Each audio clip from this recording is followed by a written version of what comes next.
चलिएगा दोस्तों, तो अब हम स्टार्ट करेंगे थर्ड और लास्ट रेवेन्यू सिस्टम या land revenue system, that was the Mahalwari system. तो अब हम बात करेंगे महालवाड़ी सिस्टम या महालवाड़ी बंदोबस्त के बारे में। ठीक है, ये थोड़ा सा डिफरेंट है। अगर हम बात करें तो अभी तक के जो दो सिस्टम हमने पढ़े हैं, पहला permanent settlement and the second one was the ryotwari system. तो रैयतवाड़ी और साथ ही परमानेंट, इन दोनों से थोड़ा सा डिफरेंट सिस्टम यहाँ पे शुरू किया है ब्रिटिशर्स ने, ब्रिटिश ईस्ट इंडिया कंपनी ने। चलिए, तो इस सिस्टम की अच्छा कहाँ किया है, तो ये जो है ना थोड़े से अलग एरिया, जैसे जो फ्रंटियर स्टेट था, नॉर्थ वेस्ट फ्रंटियर स्टेट जो पंजाब पाकिस्तान वाले क्षेत्र में था, खासतौर से Agra, central province Gangetic valley और पंजाब, इन एरियाज में इस महालवाड़ी सिस्टम को इम्प्लीमेंट किया गया था। ठीक है, मध्य प्रदेश, जब हम सेंट्रल प्रोविंस बोलते हैं तो सेंट्रल प्रोविंस एंड बरार एक स्टेट था। सेंट्रल प्रोविंस का मतलब था मध्य प्रदेश, बरार का मतलब था छत्तीसगढ़ वाला रीजन। ठीक है, गैंगेटिक वैली यानी गंगा नदी वाला जो क्षेत्र आता है वो वाला। नॉर्थ वेस्ट फ्रंटियर जो है उत्तर पश्चिमी प्रांतीय राज्य, सीमांत प्रांतीय जो राज्य थे वो पाकिस्तान में थे। और फिर यहाँ पे एक नाम और जो आता है वो आता है आगरा। इन रीजन्स में इसे इम्प्लीमेंट किया गया था। कब किया था इस मुद्दे पर अगर बात करें और किसने किया था, ठीक है, the government of Lord William Bentinck. उस समय इंडिया के जो गवर्नर जनरल थे वो कौन थे, वो थे लॉर्ड विलियम बेंटिक। ठीक है, और लॉर्ड विलियम बेंटिक का अगर टेनर, अच्छा लॉर्ड विलियम बेंटिक, पहले हम बात करते हैं लॉर्ड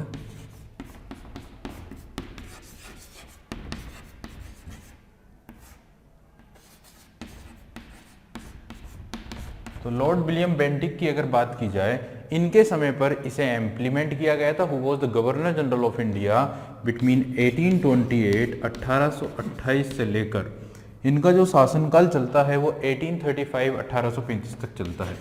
ठीक है, लॉर्ड विलियम बेंटिक 1828 से 35, और ये सबसे ज़्यादा फेमस ही किस चीज़ के लिए थे, तो आप सभी को पता है कि इन्हीं के समय पर चार्टर एक्ट आया था 1833। ठीक है, चार्टर एक्ट 1833 लाया गया था इन्हीं के समय पर। और जब चार्टर एक्ट 1833 आता है तो गवर्नर जनरल ऑफ बंगाल जो थे उन्हें बना दिया जाता है governor general of India. So the first governor general of India was Lord William Bentinck. ठीक है, भारत के पहले गवर्नर जनरल कौन बने, लॉर्ड विलियम बेंटिक। उनके पहले क्या कहा जाता था, गवर्नर जनरल ऑफ बंगाल। तो ये last governor general of Bengal जब पूछा जाएगा तो भी नाम क्या आएगा, लॉर्ड विलियम बेंटिक का, क्योंकि 1833 से पहले भी यही थे। ठीक है, और ये अंतिम गवर्नर जनरल ऑफ बंगाल बनते हैं। और फिर जब पूछा जाएगा कि first governor general of India कौन है, तो भी आंसर क्या होगा, तब भी आंसर होगा लॉर्ड विलियम बेंटिक। तो पहला पॉइंट तो यह जाता है कि he was the first governor general of India and the last governor general of Bengal. और दूसरा जो इंपॉर्टेंट क्वेश्चन है वो इनसे पूछा जाएगा, वो ये कि ये इंडिया के एक इंपॉर्टेंट, हम अगर सोशल रिफॉर्म की बात की जाए उससे रिलेटेड हैं। इंडिया में जो एक काफ़ी ज़्यादा अगर देखा जाए तो काफ़ी खतरनाक एक प्रथा चलती थी जिसे हम सती प्रथा बोलते हैं। और 1829 में इन्होंने कानून बनाकर सती प्रथा पर प्रतिबंध लगा दिया था, सती प्रथा को प्रोहिबिट कर दिया था पूरी तरह से इंडिया में। ठीक है, तो सती प्रथा को प्रोहिबिट करने वाले जो गवर्नर जनरल थे वो भी कौन थे, वो थे लॉर्ड विलियम बेंटिक। हालांकि इसमें सबसे ज्यादा प्रयास जिसने किया था वो इंडिया के जो समाज सुधारक थे जिनका नाम था राजा राममोहन राय, जो रिलेटेड है कहाँ से, बंगाल से। ठीक है, तो आप लोग समझ सकते हैं कि बंगाल में ही सबसे पहले रिफॉर्म्स हुए, बंगाल में ही सबसे ज्यादा इंटेलेक्चुअल्स लोगों को देखा गया। ठीक है, चलिए, तो यहाँ पे 1829 में ये रिफॉर्म हुआ है और ये फर्स्ट गवर्नर जनरल है, ये बात हो गई है। और फिर हम बात कर रहे हैं अगर महालवाड़ी बंदोबस्त की, तो महालवाड़ी बंदोबस्त को भी इन्हीं के टाइम पीरियड पर, इन्हीं के शासनकाल में इम्पोज किया, इंप्लीमेंट किया गया था इन 1833। तो 1833 में महालवाड़ी सिस्टम को इंप्लीमेंट कराने वाले गवर्नर जनरल ऑफ इंडिया जो थे वो थे लॉर्ड विलियम बेंटिक। ठीक है, 1833 में ही आपको पता चार्टर एक्ट आता है। ठीक है, उसी के बाद ये इस सिस्टम को इंप्लीमेंट करते हैं इंडिया में। तो ये एक पॉइंट हो गया। The government of Lord William Bentinck, governor general of India, introduce the Mahalwari system of land revenue in 1833। तो 1833 में इनके द्वारा इंडिया में महालवाड़ी बंदोबस्त को इंप्लीमेंट किया गया था। तो पहला पॉइंट ये हो गया। ठीक है, अब आपसे जब पूछा जाएगा कि परमानेंट सेटलमेंट, तो आप बोलेंगे 1793। ठीक है, जब आपसे पूछा जाएगा रैयतवाड़ी सिस्टम तो आप बोलेंगे 1792 और 1820, 1820 में फाइनली शुरू हुआ था। ठीक है, और जब आपसे पूछा जाएगा कि जब आपसे पूछा जाएगा कि महालवाड़ी बंदोबस्त, तो आपका आंसर होगा 1833, 1833। ठीक है, नाम किस किस का है तो ध्यान रखिए, कॉर्नवालिस, दूसरा थॉमस मुनरो और कर्नल रीड, और यहां पे नाम आ जाएगा लॉर्ड विलियम बेंटिक का। ठीक है, अब रीजन्स या एरियाज की हम बात कर लेते हैं। ठीक है, तो इस सिस्टम को इंपोज किया, इंप्लीमेंट किया गया है। This system was introduced in north western frontier state. ठीक है, नॉर्थ वेस्ट फ्रंटियर जो स्टेट आता है,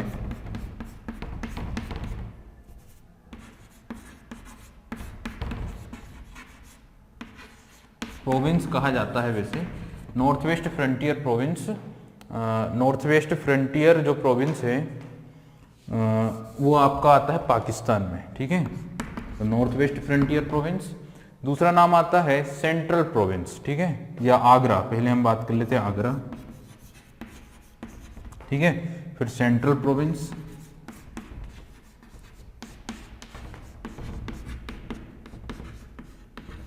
सेंट्रल प्रोविंस, और फिर अगर हम बात करें तो वो आता है गैंगेटिक वैली,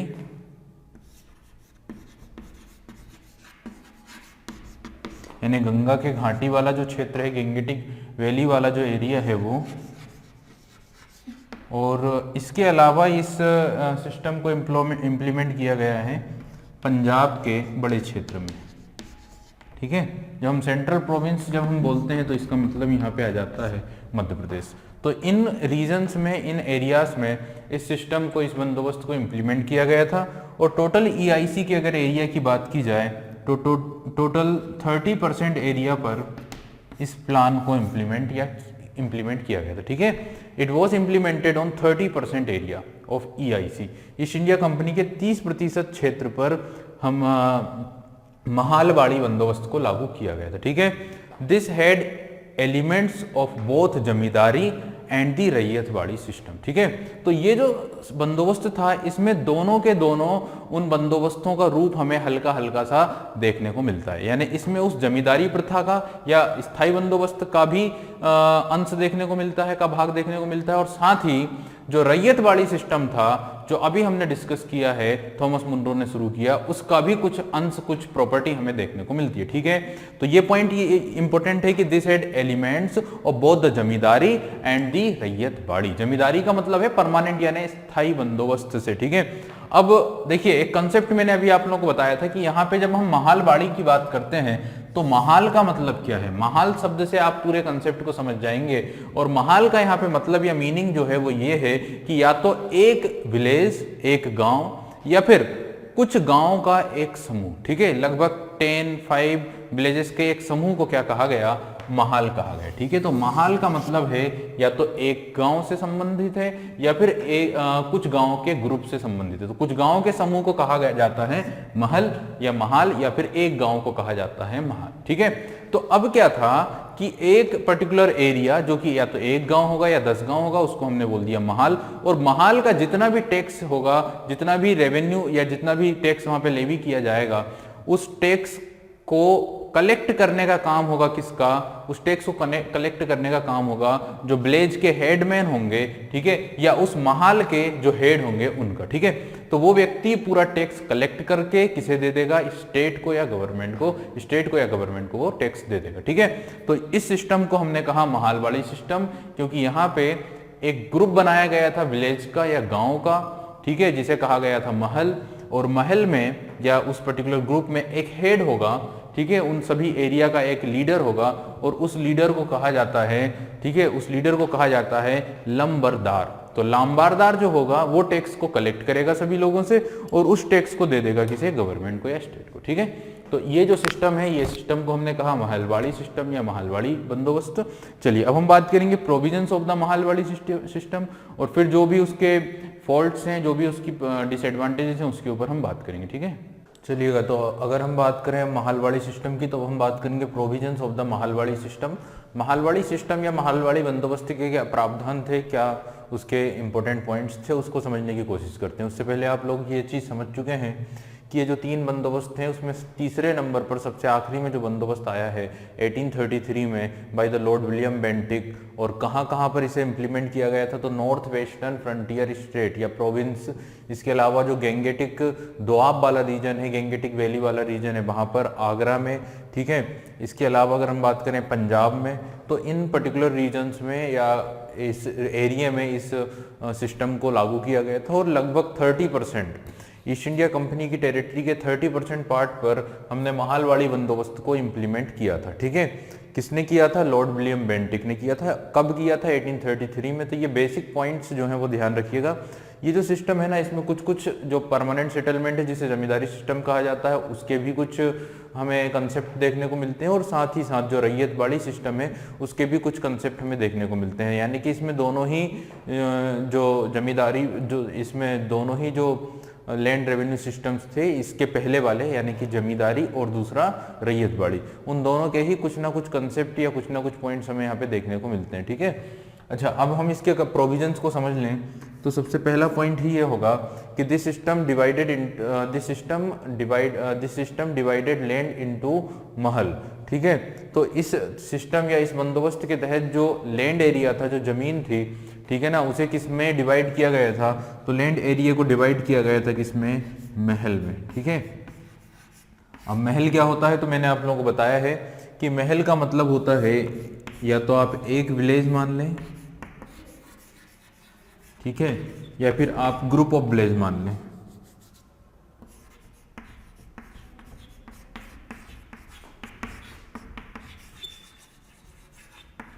तो एक पॉइंट क्लियर हो गया आप लोगों को कि इस सिस्टम में क्या किया जाता था कि जो लैंड एरिया है, जो जमीन है, उसे डिवाइड किया जाता था किसमें? लैंड को कंसीडर किया गया है महल के रूप में, ठीक है। और महल का मतलब होता है या तो एक विलेज या फिर ग्रुप ऑफ विलेज, ठीक है। पहली बात तो ये क्लियर हो गई कि महल वाली सिस्टम में महल का मतलब ही क्या होता है।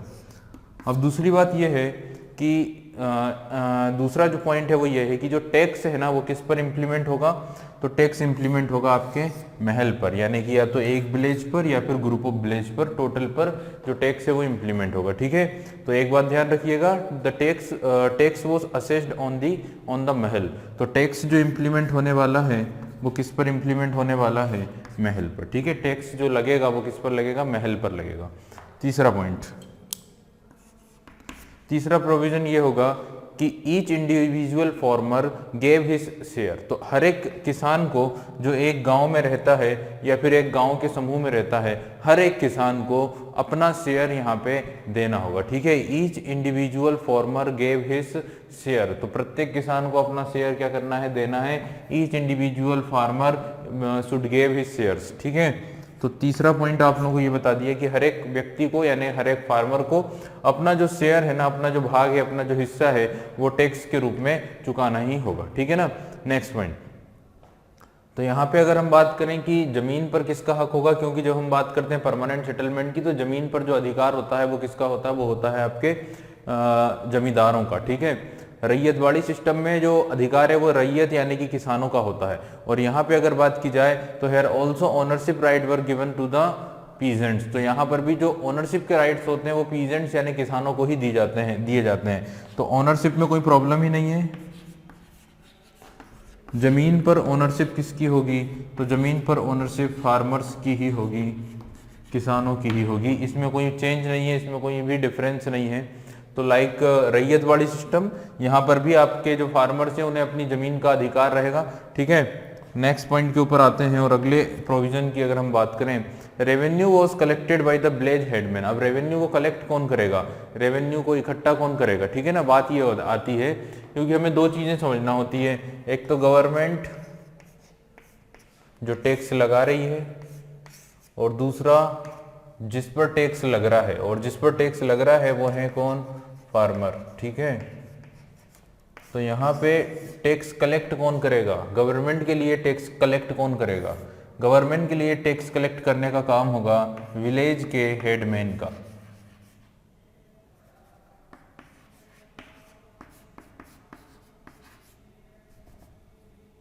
विलेज के जो हेडमैन होंगे उनका,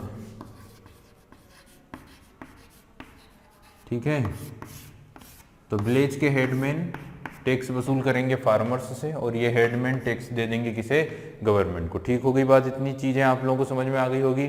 तो विलेज के हेडमैन को आप विलेज के लीडर्स भी समझ सकते हैं, लेकिन उस समय पर जो टर्म यूज की जाती थी इन लोगों के लिए जो पूरे एक महल से टैक्स वसूलते थे, ठीक है ना।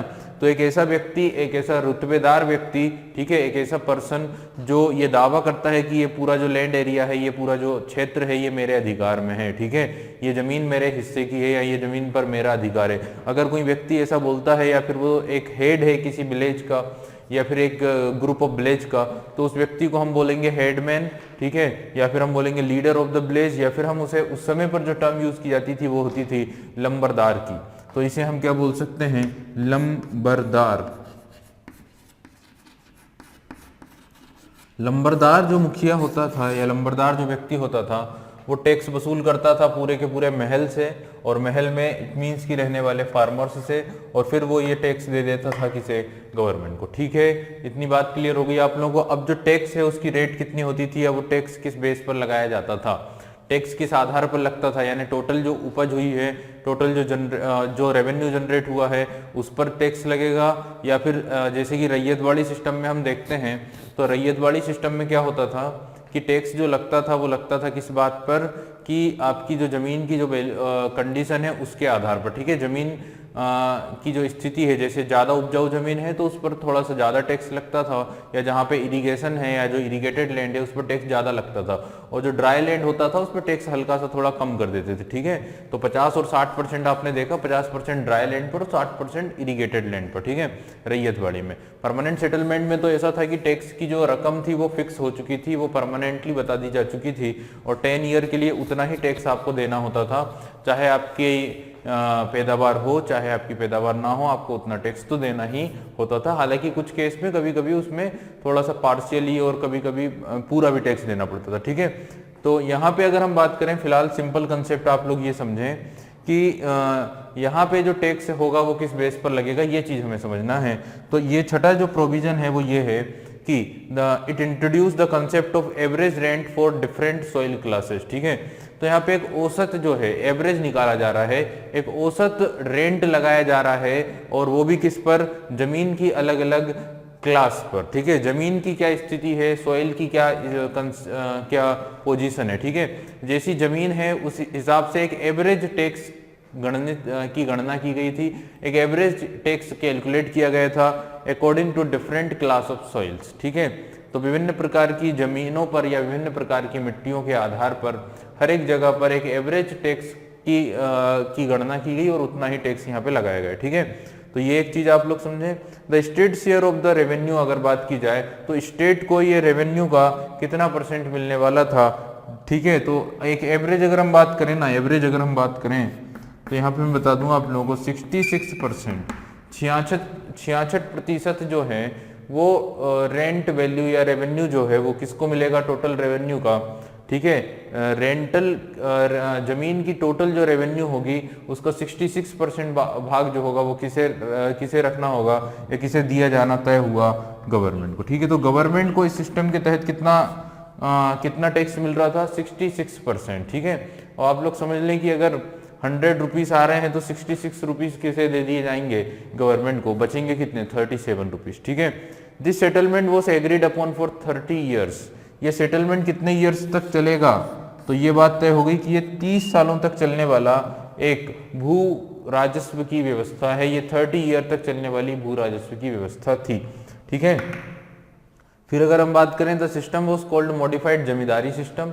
ये लगभग जमींदारी सिस्टम की तरह ही हम बोल सकते हैं इसे, क्योंकि वहां पर भी जमींदार होते हैं, है ना। परमानेंट सेटलमेंट की अगर बात करें तो वहां पर भी एक व्यक्ति होता है जिसे जमींदार कहा जाता था। ठीक है, और वो जमींदार क्या करता था, वो टैक्स कलेक्ट करता था, और वो टैक्स में से 1% वो खुद रखता था और बाकी हिस्सा वो गवर्नमेंट को दे देता था। ठीक है, यहाँ पे क्या हुआ है कि यहाँ पे वो उसे हम जमींदार नहीं बोलते, उसे क्या बोलते हैं, लंबरदार बोलते हैं। जो एक विलेज का हेडमैन होता है, मुखिया होता है, और वो ही पूरे विलेज से टैक्स वसूल कर लेता है। ठीक है, तो अब जमींदार की जगह लंबरदार है जो एक विलेज का, एक महल का मुखिया है। ठीक है, तो this system was called the modified zamindari system because the village headman become virtually जमींदार।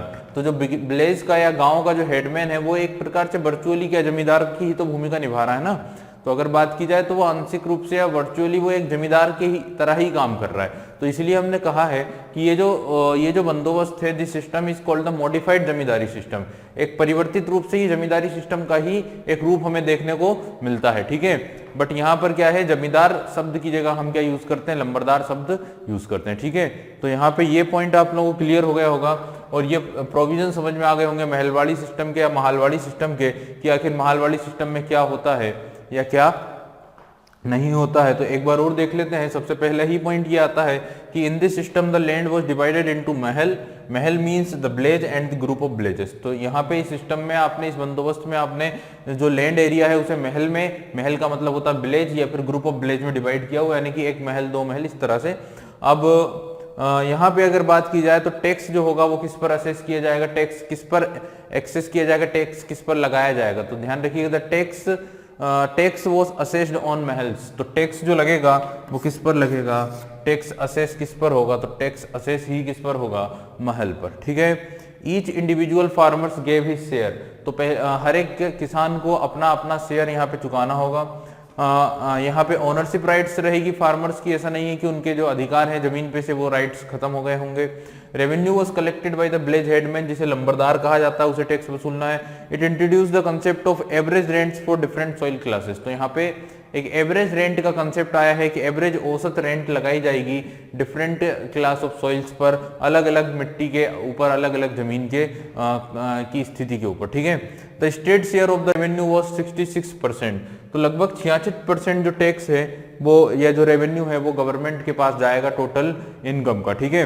This system was called the modified zamindari system. तो इस सिस्टम को हम मॉडिफाइड या थोड़ा सा अंशतः एक जमींदारी सिस्टम भी बोल सकते हैं, because the village headman become virtually a zamindar, क्योंकि विलेज का या गांव का जो हेडमैन है वो एक जमींदार की तरह ही क्या कर रहा है, अपनी भूमिका को निभा रहा है, ठीक है। चलिए, तो यहाँ पे महलवाड़ी सिस्टम के प्रोविजंस की हमने बात कर ली है कि इस तरह से महल होते हैं, और महल यानी कि ग्रुप होते हैं, विलेज या फिर ग्रुप ऑफ विलेजेस या फिर ओनली अ विलेज, ठीक है, जहाँ पे एक सूबेदार, एक मुख्य व्यक्ति होता है जिसे लंबरदार कहा जाता था, जो टैक्स वसूलने का काम करता था, ठीक है।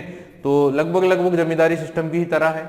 और यहाँ पर भी आपको कैश पेमेंट देना होगा। देखिए एवरेज है, इसलिए लगभग ना कई बार 50 से 75% भी टैक्स लग जाया करता था किसी फार्मर्स पर, ठीक है। तो यानी टैक्स की रेट काफी ज्यादा थी, कैश पेमेंट के रूप में ही टैक्स दिया जाना तय हुआ था, ठीक है। तो इस तरह से ना कई सारे इसके डिसएडवांटेजेस थे, कई सारे इसके फॉल्ट्स थे। तो अगले पॉइंट में, आगे की ओर हम इस बंदोबस्त के जो भी फॉल्ट्स हैं उसके बारे में बात करेंगे, ठीक है। तो हम बात करते हैं फॉल्ट्स ऑफ महलवाड़ी सिस्टम। चलिए, faults of the Mahalwari system की बात करते हैं। महलवाड़ी सिस्टम के क्या ऐसे दुष्परिणाम हमें देखने को मिलते हैं। तो सबसे पहला ही फॉल्ट ये है कि इस सिस्टम में भी जो टैक्स की रेट है वो काफ़ी ज़्यादा हाई है, ठीक है। तो पहली ही गलती जो है इसमें ये है कि land revenue was as high as 50% to 75% of gross produce. तो 50 से 75, क्योंकि मैंने कहा था कि यहाँ पे एवरेज रेंट लगता था, एवरेज रेवेन्यू वसूला जाता था।